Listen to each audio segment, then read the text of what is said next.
Tadasana legs. Deep, wild breath in. As you exhale, tone your core.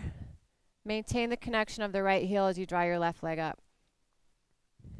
Holding your left leg, breathe in. Holding your left leg, breathe in. Root the head of the right femur bone to the earth as you stretch the left femur towards the foot of the mat. Inhale, big breath.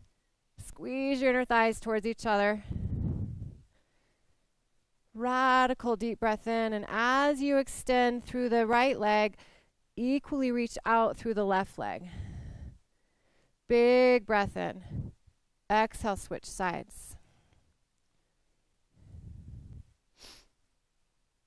Inhale, holding right leg, pause, breathe, receive. Gently retract left leg from foot to hip. Maintain that, rooting the left hip down. Compact the outer right hip in as you stretch the right leg to the sky. Hold that. Honor that. Powerful engagement from foot to hip on the left leg, even as you extend through the right leg, up through your heel. Yeah.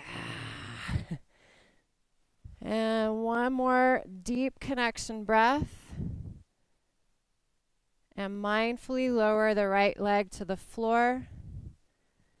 Left foot to the floor. Deep breath in. And yum, yum.